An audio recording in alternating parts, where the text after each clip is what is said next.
equation that I get is x equals 1. Boom.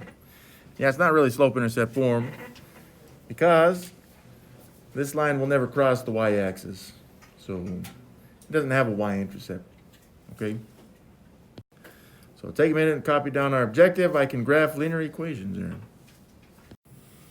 All right, so this objective is kind of backwards from the lesson we did last time, which was writing the equations of graphs. So now we're going to be given an equation, and then we got to graph it, right?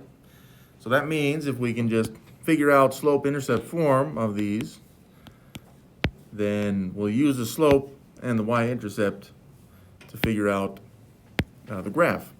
And we'll start with the y-intercept first, which is the b value. And then we'll use the slope to figure out where all the other points are. Because remember, the slope is the steepness of the line. So as soon as we know any point on the line, we can use that point, use the slope to find all the other points. So yeah, to graph a linear equation, you need two things. That's the slope and the y-intercept. So you may need to change the equation to slope-intercept form, which does happen from time to time. Yeah, the slope and the y-intercept. There we go.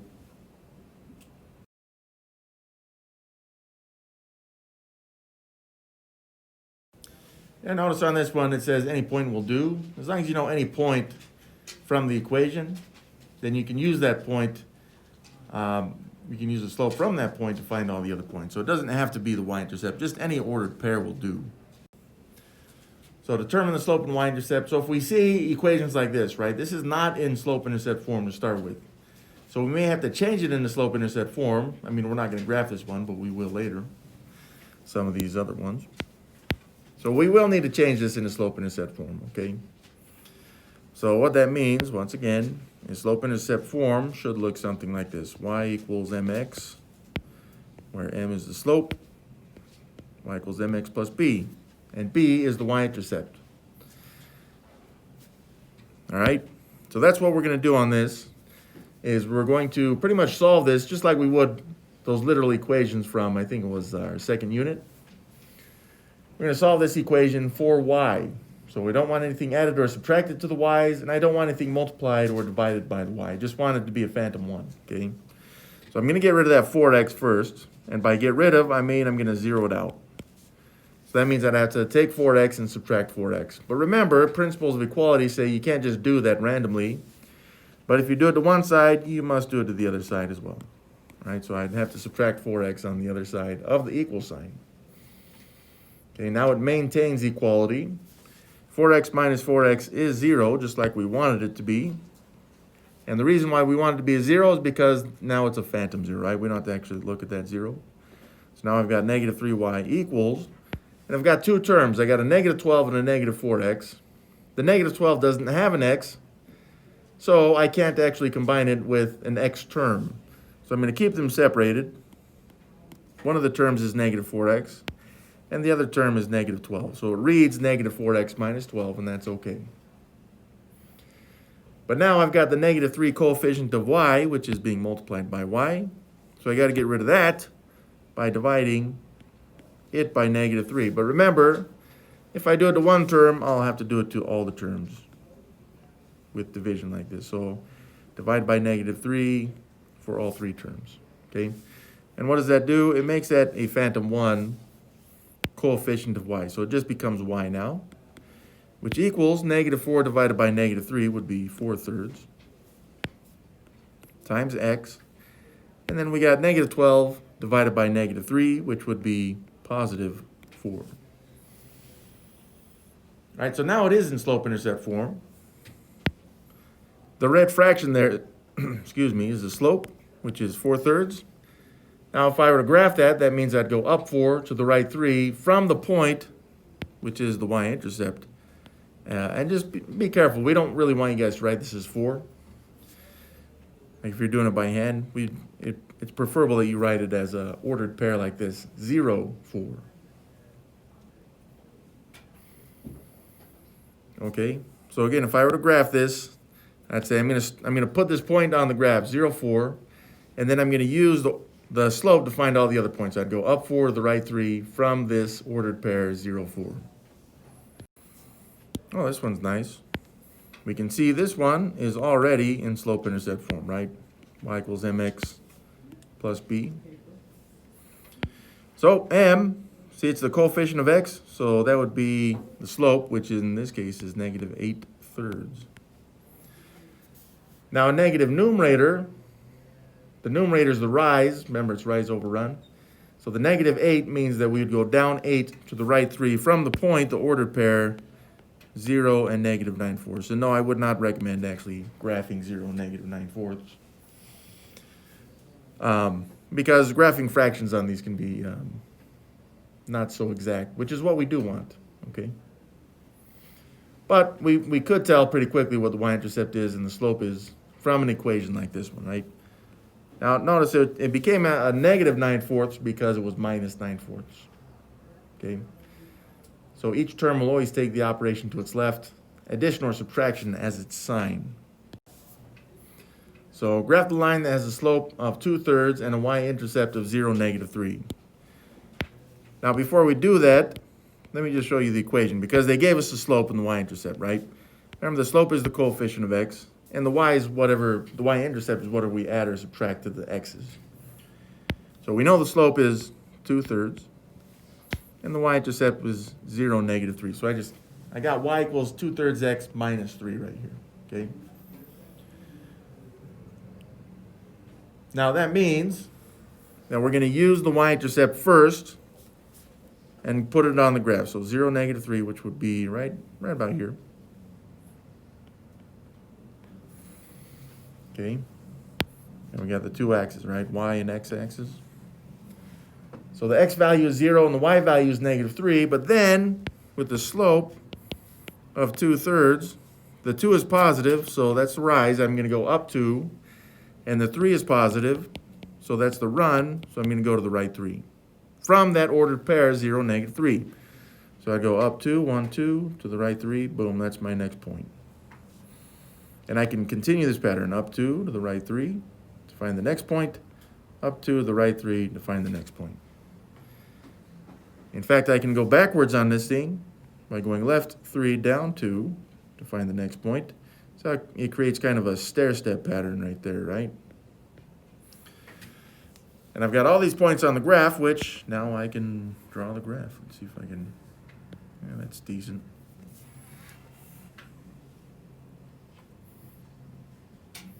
So there's the graph of what would have been that equation, y equals 2/3 x minus 3. But again, that's the only information we need is the slope and y-intercept. Once we have that, we can put on the graph pretty quick. Here's an equation, 3y minus x equals negative 9. Now this isn't in slope-intercept form, right? So we're going to need to change this equation into slope-intercept form, which is, of course, y equals mx plus b, where m is the slope and the b is the y-intercept. Okay, see, we got the negative or minus x with the y's right there, so we don't want that. So I'm going to zero that out first. I'm going to add x. But if I do it to one side, I must do it to the other side as well. So add x. And what does this give us? Well, we'll drop the 3y. We didn't actually operate with it. And negative x plus x would be 0, just like we want it to be. This will equal, again, we got two terms, negative 9 and positive x, which are not like terms. So we can't actually combine those. I'll keep them separated. Positive x and negative 9. Now we'll divide all the terms by 3, which is the coefficient of y. Again, the purpose of that is to make the coefficient of y 1, phantom 1. So that would give us y equals, and the coefficient of x, now remember it used to be a phantom 1 right there. So I'm going to show it as 1/3 x. In fact, I'll use a different color there. 1/3 x, there we go. And negative 9 divided by 3 is negative 3. All right, so from this information, we have the slope, which is 1/3. So the 1 is positive. Remember, it's rise over run, so I'm going to go up 1, and also to the right 3. From the ordered pair, which is from the y-intercept at 0, negative 3. So let's go ahead and put 0, -3 on the graph, right here, right? So that's 0, -3. And from this point, I'm going to go up 1 and then to the right 3. And the slope says up 1 to the right 3 from that ordered pair, so I'm going to go up 1 to the right 3. 1, 2, 3. Boom. There's the next point. And I'm just counting lines. Some students prefer to count the boxes, and it works the same way, right? So from here, up 1 to the right 3. Boom. Up 1 to the right 3. There we go. And once again, I can work this backwards as well. So I'd go left 3, down 1. Left 3, down 1. Left 3, down 1. And that's the points that I can put on this graph. Let's see if I can draw a decent line here. I'll try again. Not a line. There we go. It's a green line right there. Boom.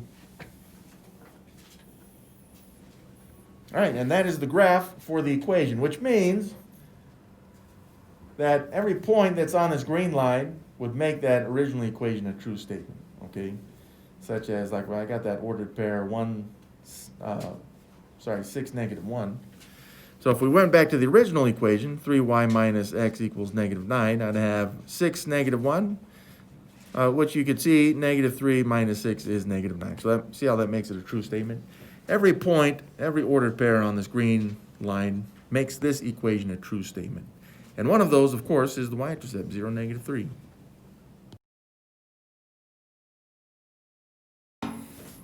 So this one, we got to change it into slope-intercept form, right?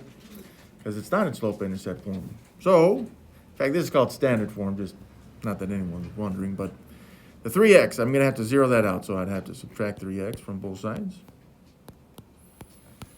Again, that zeroes that out. 3x minus 3x is 0. And yeah, the principle of equality, if you do it to one side, you must do it to the other side. So we're going to drop this -6y, which now equals, again, we got two terms, but they're not like terms. One has an x, one does not, so we're going to keep them separated. We got a -3x and a +12. Now I'll divide all the terms by the coefficient of y, which is -6, to make that a phantom 1. And this will change it from these two steps into slope-intercept form. So -3 divided by -6, that's the coefficient of x, which is now +1/2. And the y-intercept 12 divided by -6 is -2. So what does this tell us? It tells us the y-intercept is at 0, -2, right? So I can put that on the graph right away as 0, -2. And the m, the coefficient of x, which is 1/2, tells us from that point to go up 1 to the right 2. From any of the points, really, but from this one that we have for sure. And that will tell us where all of the other points are. So up 1 to the right 2, up 1 to the right 2, up 1 to the right 2. We can fit a lot of points on this one. And that's just going to the right, but we can also go to the left. But this time it's left 2, down 1. See how that makes that same stair step, just now going to the left there. And then just draw a line through all of these points. There we go.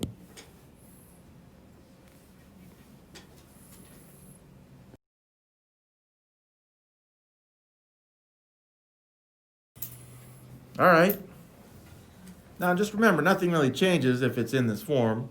We're just going to change it to slope-intercept form, which will tell us the slope and the y-intercept, and then we'll put it on the graph, okay? So we'll get rid of the 14x's, so I'll subtract 14x from both sides, right? Because whatever you do to one side, you must do to the other side. That is going to zero those out just like we want. So we'll drop the 7y here, which now equals, again, two terms. One has an x, one does not, so they're not like terms, which means we need to keep these separated. So it's a -14x and a +42. Now divide all the terms by 7 to make the coefficient of y a phantom 1. And yeah, this changes it very quickly in the slope-intercept form. So So negative 14 divided by 7 is negative 2. And 42 divided by 7 is positive 6. So again, the nice thing about this information is it tells us the slope and y-intercept. So the y-intercept, right? That's the point we're going to start with at 0, 6. So 0, 6 is, yeah, right there. 0, 6.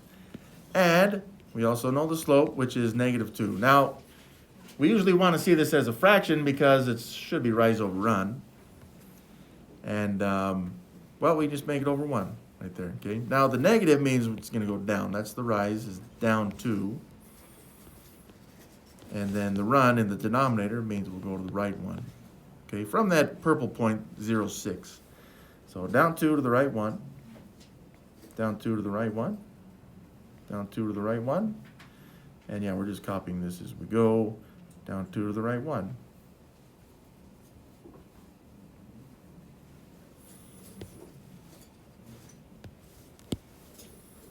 I got a point right there.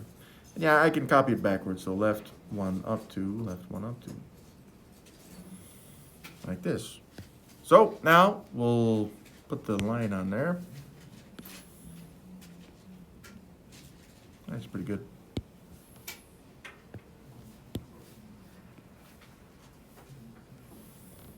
There we go. So that's graphing these. Even though it didn't start in slope-intercept form, we just kind of force it to be in slope-intercept form using literal equation. This is just principles of equality, which we've done before. All right, well, what about this one? Y equals 6x. And you may wonder, well, it kind of looks like it's in slope-intercept form, right? But is it? So slope-intercept form, y equals mx plus b. And yeah, we can see that there is a coefficient of x. Y equals mx right here, right? The m is 6. But we may wonder, what is the y-intercept? And it's just a phantom zero, that's all. If you don't see what it's adding or subtracting, it's phantom zero, like this one, which means that the y-intercept is actually at 0, 0. Now, straight lines that go through the origin like this are considered proportional, which you learned in 7th grade. And this is going to be a straight line through the origin as well. The origin is 0, 0. So this one is also proportional. I'm going to write the fraction as, I'm going to write the slope as a fraction so that I know how far up, in this case, and how far to the right I will go, right? Rise over run. So from that ordered pair, 0, 0, should label that. I'm going to go up 6 to the right 1, boom. And I can't fit that second point on there, so I'll have to go backwards to find this point right here. And there it is. Now I'll put this line through this stuff. Yeah, something like this.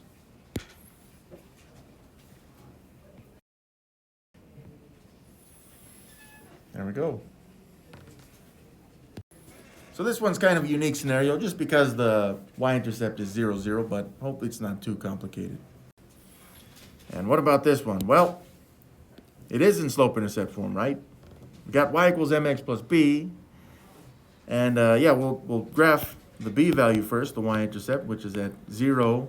Again, see this is a negative 4 right here, so it's because it was minus 4. So 0, negative 4, which would be right here. So yeah, we'll put this on there, 0, negative 4. And what is the slope? It's given already as negative 2 over 5. And again, the negative means that it's going to go down 2 and then to the right 5.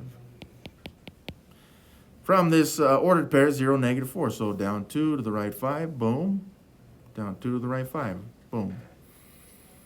Okay, so we get these points. But again, I can copy it backwards, left 5 up 2 and left 5 up 2. You know, it's just like the stair steps. It should be consistent all the way through. And then just draw the line that goes through these points. There we go.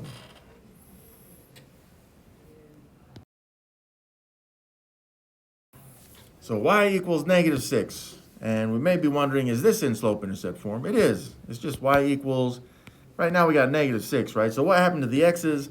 It just means there are no x's. So again, it's a phantom zero thing. because anything times 0 is 0. So 0x will work, which means that we do have a y-intercept at 0, -6, which would be right here. And then what is the slope? It's 0. Now you can put it 0 over anything, like even 1. You can put over 10 if you'd like. Almost for convenience, I'm going to use 5 though, but you'll see why here in a second. So from that purple point, I'm going to go up 0 and then to the right 5, which is this point. Up 0 to the right 5. There it is.